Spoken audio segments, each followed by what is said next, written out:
مکرم روافظ کی طرف سے ایک کہانی سنائی جاتی ہے، واقعہ سنا کے لوگوں کو رلایا جاتا ہے کہ حضرت رسول انور صلی اللہ علیہ وسلم کی رحلت کے بعد حضرت علی المرتضیٰ شیر خدا کی موجودگی میں خاتون جنت جگر گوشہ رسول حضرت فاطمہ الزہرا سلام اللہ علیہا پر ظلم و ستم کی انتہا کر دی گئی اور ان پر دروازہ گرایا گیا، ان کے بطن اقدس پر لات ماری گئی، جس کی وجہ سے بچہ محسن نامی شہید ہو گیا۔ جنہوں نے یہ ظلم و ستم کیا ان کے ناموں میں سر فہرست نام لیا جاتا ہے حضرت فاروق اعظم رضی اللہ تعالی عنہ کا۔ اب دیکھنا یہ ہے کہ یہ واقعہ کس کتاب میں درج ہے، شیعہ ذاکر کی زبانی سماعت فرمائیں۔ حضرت فاطمہ زہرا سلام اللہ علیہا کے گھر پر حملہ ہونے، دروازہ جلایا جانے اور اس پر حضرت علی کا رد عمل، یہ پورا واقعہ تفصیل کے ساتھ عالم اسلام کی حدیث کی سب سے پہلی کتاب سلیم بن قیس ہلالی میں موجود ہے۔ سامعین، آپ نے سنا، شیعہ ذاکر نے اس واقعے کو منسوب کیا کتاب سلیم بن قیس کی طرف، دعویٰ کیا کہ حدیث کی اسلام میں سب سے پہلی کتاب ہے جو تالیف کی گئی۔ اب دیکھنا یہ ہے کہ یہ کتاب کس حیثیت کی ہے، یہ کتاب کیا مقام رکھتی ہے۔ جب یہ چیز واضح ہو جائے گی تو پھر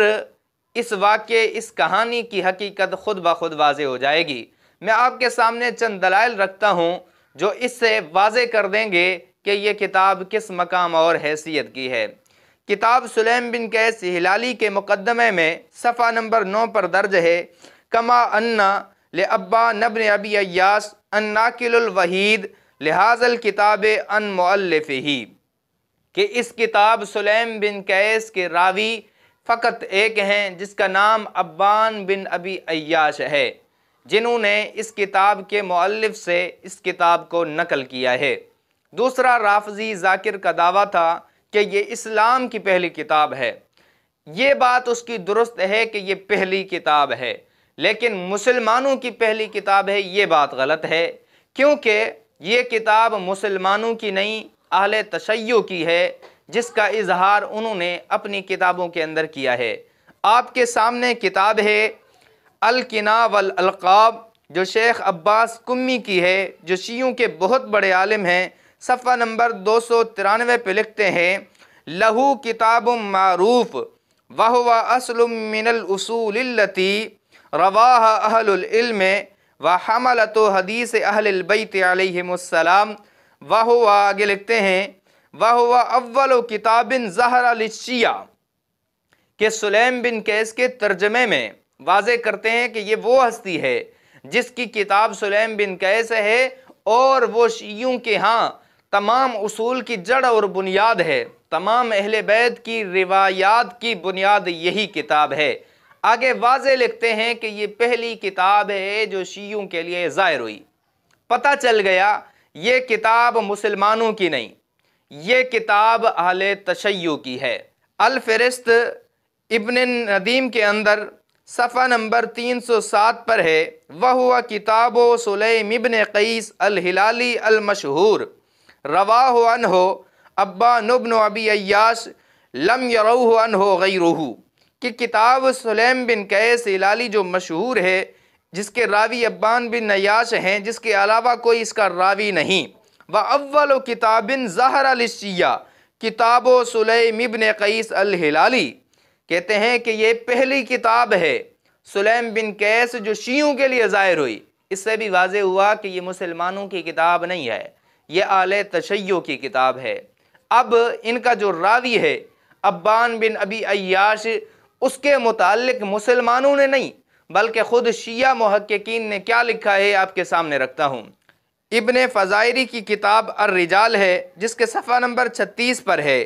تابعی روا عن انس بن مالک و روا عن علی بن الحسین، کہ یہ یعنی کون؟ ابان بن ابی ایاش، جو تابعی ہیں اور راوی ہیں حضرت انس بن مالک کے بھی اور علی بن حسین یعنی امام زین العابدین کے بھی۔ آگے کیا لکھتے ہیں؟ فرماتے ہیں ضعیف، کہ یہ ضعیف راوی ہیں، اس کی طرف دیکھا ہی نہیں جائے گا، التفات ہی نہیں کیا جائے گا۔ آگے لکھتے ہیں وَيَنْسِبُ أَصْحَابُنَا وَضْعَ كِتَابِ سُلَيْمِ ابْنِ قَيْسِ إِلَيْهِ، کہتے ہیں ہمارے اصحاب نے یعنی اہل تشیع نے خود یہ کہا ہے کہ اس نے کتاب سلیم بن قیس گھڑی ہے، لکھی نہیں، جمع نہیں کی، بلکہ گھڑی ہے، ہاتھ سے بنائی ہے، اپنے پیٹ کی مروڑ نکال کے کتاب بنا کے لوگوں کو دی ہے۔ یہ تمہارے لیے اہل بیت کی روایات ہیں، واقعات ہیں، لکھی اور جمع نہیں کی۔ آپ کے سامنے خلاصۃ الاقوال ہے علامہ ہلی کی، جو ان کے بہت بڑے عالم ہیں، جس کے صفحہ نمبر 162 پر ہے وَيُنْسَبُ إِلَيْهِ هَذَا الْكِتَابُ الْمَشْهُورُ، کہ اس کی طرف یہ کتاب جو مشہور ہے سلیم بن قیس کے نامی مشہور کی جاتی ہے، منسوب کی جاتی ہے۔ آگے لکھتے ہیں وَالْكِتَابُ مَوْضُوعٌ لَا مِرْيَةَ فِيهِ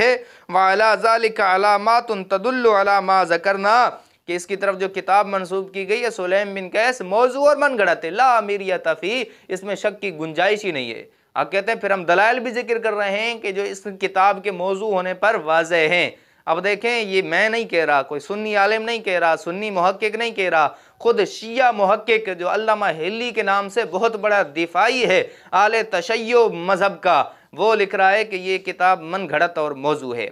آپ کے سامنے کتاب ہے کتاب الرجال، جو تقی الدین الحسن بن علی کی ہے، صفحہ نمبر 414 پہ لکھتے ہیں ابان ابن ابی عیاش ضعیف وضع کتاب سلیم ابن قیس، کہ یہ ضعیف راوی ہے، اس نے کتاب سلیم بن قیس کو گھڑا ہے، ہاتھ سے بنایا ہے، پیٹ کی مروڑ ہے، حقیقت میں اس کتاب کا کوئی وجود نہیں ہے۔ آگے آپ کے سامنے کتاب ہے نقد الرجال، سید مصطفیٰ تفرشی کی ہے، جلد نمبر 1 صفحہ نمبر 39 پہ لکھتے ہیں ابان ابن ابی عیاش فیروز تابعی ضعیف، تابعی ہیں مگر ضعیف ہیں، وَنُسِبَ وَضْعُ کتاب سلیم ابن قیس الیہ، کہ اس کی طرف سلیم بن قیس کتاب کے گھڑنے کا الزام بھی ہے کہ اس نے کتاب گھڑی ہے۔ اور رجال الطوسی صفحہ نمبر 124 پر یہی طوسی ان کے عالم لکھتے ہیں ابان ابن ابی عیاش فیروز تابعی ضعیف، کہ تابعی ہیں اور ضعیف ہیں۔